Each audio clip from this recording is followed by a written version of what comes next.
নমস্কার বন্ধুরা, তোমাদেরকে আমার এই চ্যানেলে স্বাগত জানাচ্ছি। আজকের যে ভিডিও করব সেটা হলো একাদশ শ্রেণীর সংস্কৃতের কোশ্চেনের সলভ। তো কী কী কোশ্চেন এসেছে, কী কী উত্তর হবে তোমরা একটু দেখে নাও। ভিডিওটি আমি শুরু করছি। তার আগেই তোমরা অবশ্যই আমার এই চ্যানেলটিকে লাইক এবং সাবস্ক্রাইব করো, যাতে আমি আরও নতুন নতুন ভিডিও দিতে পারি। তো সংস্কৃত কোশ্চেনের প্রথম যে কোশ্চেনটা সেটা হলো দশকুমার চরিতম কোন শ্রেণীর গদ্যকাব্য? এটা হবে আখ্যায়িকা শ্রেণীর গদ্যকাব্য।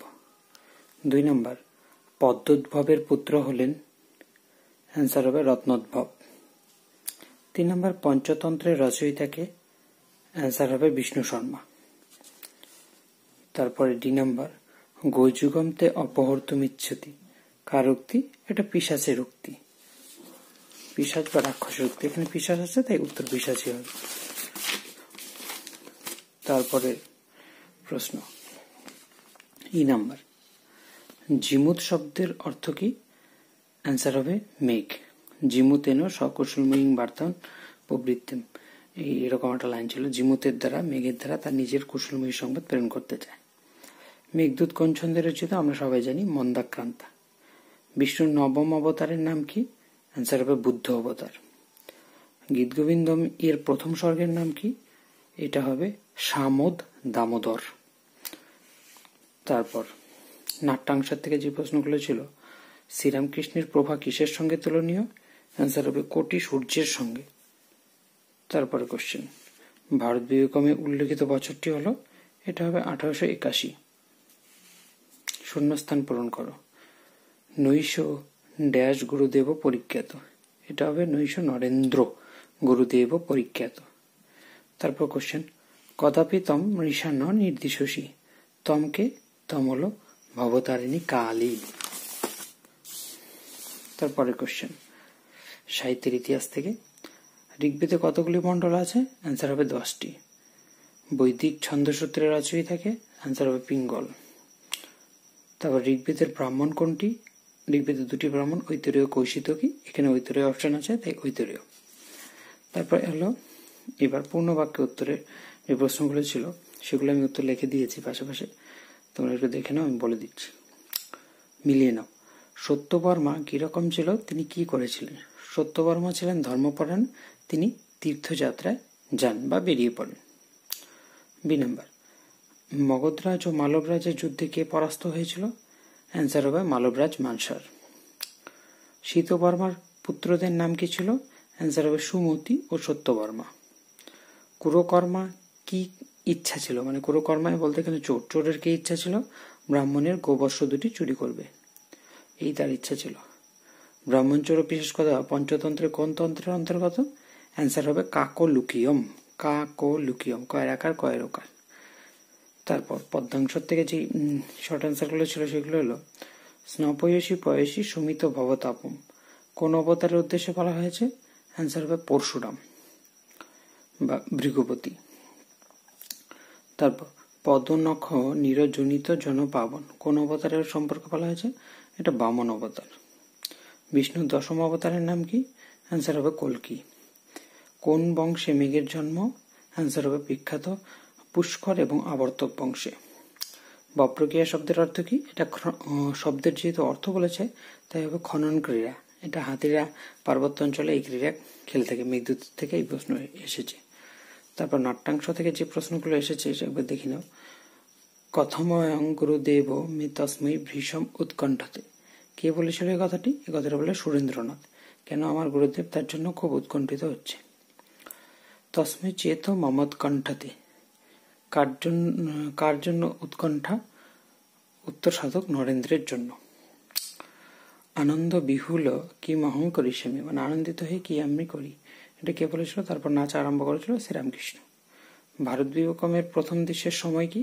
সময় হলো 1881 সালের কোন এক রাত্রি 7টা বা 7ম ঘটিকা।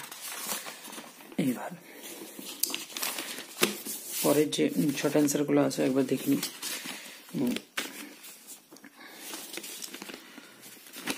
এটা সাহিত্যের ইতিহাস থেকে। পরের শর্ট অ্যান্সার গুলো, যজুর সংহিতা কয়টি ভাগ ও কি কি?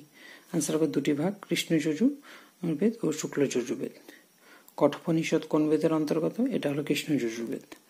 ঋগ্বেদের একটি উপনিষদের নাম ঐতরেয় বা কৌশিতকী, যে যেটা ইচ্ছা সেটা লিখতে পারো। এইবার আছে বড় কোশ্চেন, গদ্য থেকে বড় কোশ্চেন দুটো এসেছে। শত্রুপ বিহিত ইব বিবদন্ত পরস্পরম, শ্লোকটি তাৎপর্য লিখতে হবে, পাঠ্যাংশ অবলম্বনে গল্পটি বলে তার তাৎপর্যটি বলতে হবে, যে শত্রুরা পরস্পর বিরোধ করলে হিতের কারণ হয়। তারপর পুরুষ পরিনগরের বর্ণনা দাও। এই দুটো কোশ্চেনই আমি আমার সাজেশনে দিয়েছিলাম, দুটোই এসেছে। তারপর 4 যে কোনো একটি প্রশ্নের উত্তর দাও। দশাবতারের কাহিনী নিজের ভাষায় লেখো। আর মেঘকে দূত হিসেবে নির্বাচন করার জন্য যক্ষের আবেদন বর্ণনা করো। বি নাম্বারটাও দিয়েছিলাম, এই নাম্বারটাও বলেছিলাম, 10টি অবতারের বর্ণনা, সেটি কাহিনী। তো দুটোই আমার সাজেশনে ছিল, দুটোই এসেছে। ঠিক আছে। তারপর যে কোনো একটি প্রশ্নের উত্তর দাও। ভারত বিবেকম নাটকের গানগুলির বিষয়বস্তু বর্ণনা করো, এটাও সাজেশনে দিয়েছিলাম। সুরেন্দ্রনাথকে তার দৃষ্টিতে শ্রীরামকৃষ্ণের চরিত্র বর্ণনা করো, এটাও সাজেশনে দিয়েছিলাম। এই দুটোই এসেছে, 100% কমন যা বলা যায়। তারপর ভারতীয় সমাজ ও সাহিত্যে মহাভারতের প্রভাব, এটাও একদম দিয়েছি, প্রথম কোশ্চেন। তারপর পঞ্চতন্ত্র এবং কথাশহীদ সাগরের পরিচয়, এটা আমি আলাদা দিয়েছিলাম, এটা একবারে এসেছে। তাহলে সব একদম কমন 100%। প্রীতি প্রমুখ বচন স্বাগতং ব্যবহার, দলিত হিরণ্যকশিপু তনুভৃঙ্গম, এই দুটো দিয়েছি, এই দুটো এসেছে। দেখো একদম 100% বড় কোশ্চেন, সব কমন। একটু সাজেশনটা ফলো করলেই তোমরা 100% অ্যান্সার লিখতে পারতে। এবার আসে হলো ব্যাকরণ পাঠ। ব্যাকরণ পাঠের সন্ধি, প্রথমটা আছে প্রাতঃ যোগ রম্যম, এটা হবে প্রাতারম্যম, মানে বিসর্গটা উঠে যাবে, আকার হবে প্রাতারম্যম। তারপর বি নাম্বার আছে মাতৃ যোগ উপদেশ, এটা হবে মাতৃ তয়রফলা রস্য মাতৃপদেশ বিসর্গ।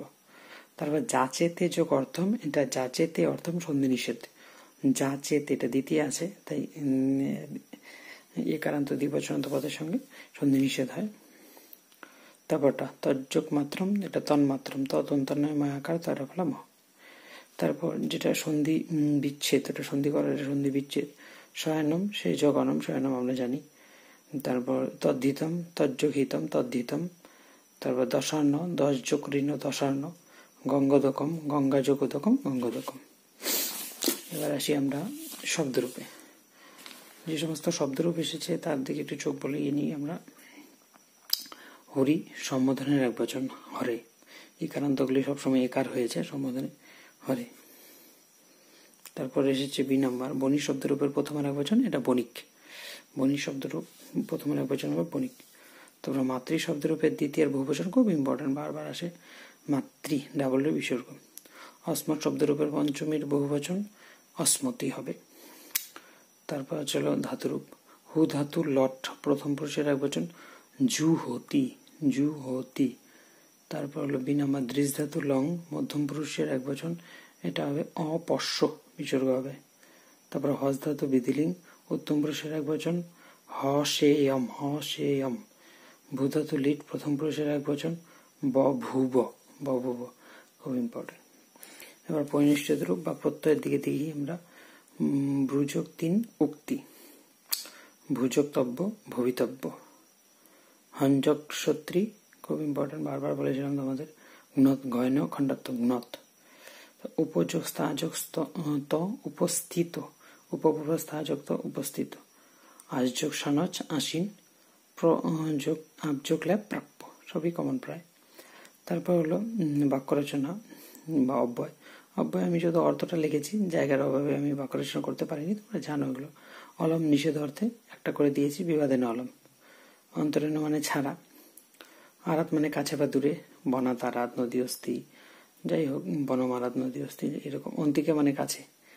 তো এগুলো হলো অব্যয়। এবার কারক বিবৃতি।